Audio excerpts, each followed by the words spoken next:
Hello tarot readers, I wanted to do a little video today about the shadow card in a tarot deck, and it's really funny because I've been looking through my old diaries, my old tarot and spiritual diaries, and I came across something from 1998 where I'd been in a tarot group and I'd been talking about, they'd been talking about the shadow card, and I'd never heard of it before. I was like, well, what's the shadow card?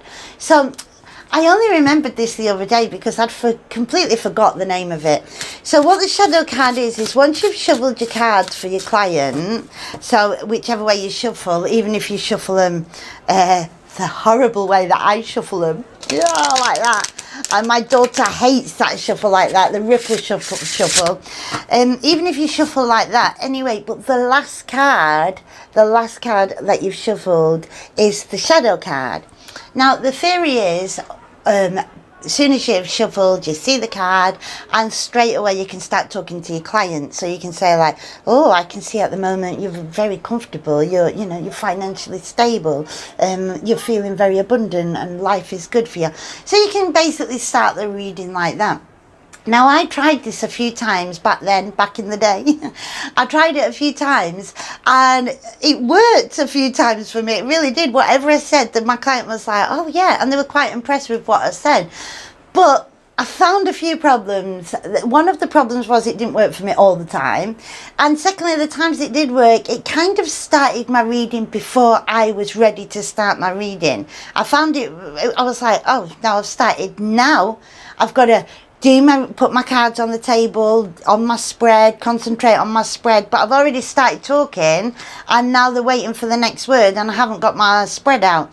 So it felt quite uncomfortable, and it's a little bit like cards that jump out when you're shoveling. I don't use them as something for the client because I believe my cards have got patience. My cards will wait for me to be ready. And at the time when I'm actually doing my spread, when I'm putting my cards on the table, I'm really connecting.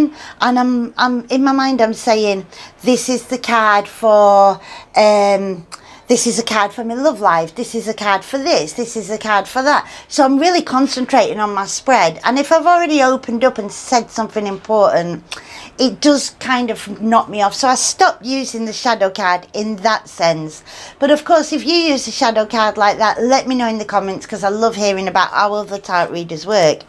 But what I do find is, if I'm doing a small spread, like the Celtic Cross, or if I've just got an answer and question, someone's asked me a question, or if it's a theme, somebody may say to me, I just want a tarot reading based on my love life or based on my work life, then I won't use the shadow card at all. I just do the spread and that's the end of it. But what I do find, when I do my general reading, which is my complete tarot spread, I'll put my spread on the table.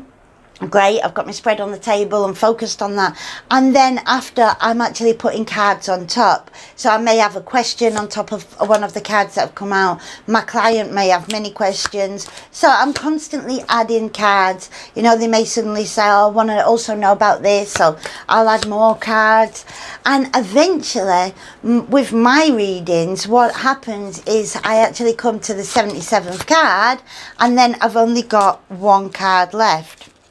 And of course, that's the shadow card, because that's now my last card. So that would have been my shadow card. So instead of using it at the beginning of my reading and kind of giving the game away for no reason, just a flat reason, and also sometimes bringing my expectations up, because my client's thinking, wow, she's just got that right and she's not even started the reading yet.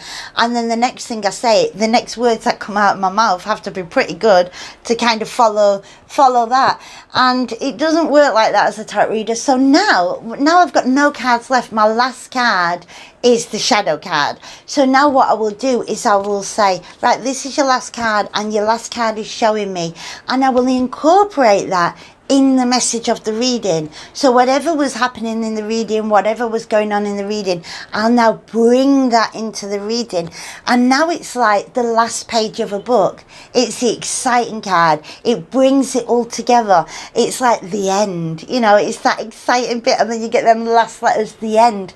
Now, instead of just being the shadow card, now it's turned into my last card, and it's kind of like the important firework on top of the, candle on top of the cake kind of thing, the cherry on the cake. So it becomes a really vital, important card only when I'm doing a real reading, like a full reading. When I'm just doing smaller readings, I don't even look at the shadow card, as they call it.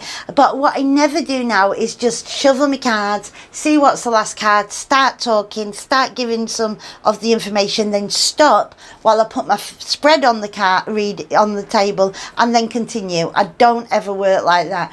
But that doesn't mean that doesn't work for other tarot readers, and it doesn't mean that other tarot readers don't work like that. Let me know in the comments if you use the shadow card by looking at the last card in the deck after you've shuffled, or if you do like me, once you've finished with all the cards, you use your very last card as inspiration, as like the ending of the reading, the closing down, or if you do smaller spreads, you just don't even bother with that card. Let me know, because I'm interested. But it was so funny because I read it in my diary in 1998, and I was like, God, I'd even forgot I used to try that I'd actually done that.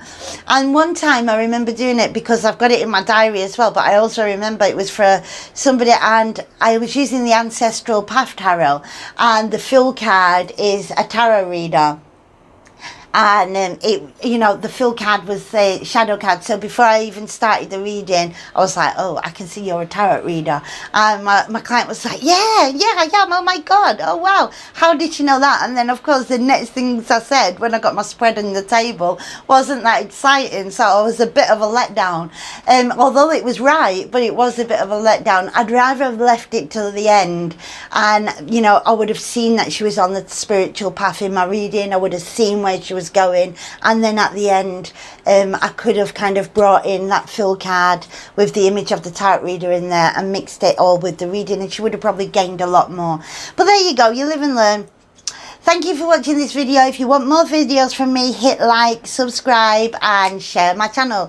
And I'll definitely be doing more videos very, very soon. Thank you for joining me on this YouTube journey, and I'll see you in the next one.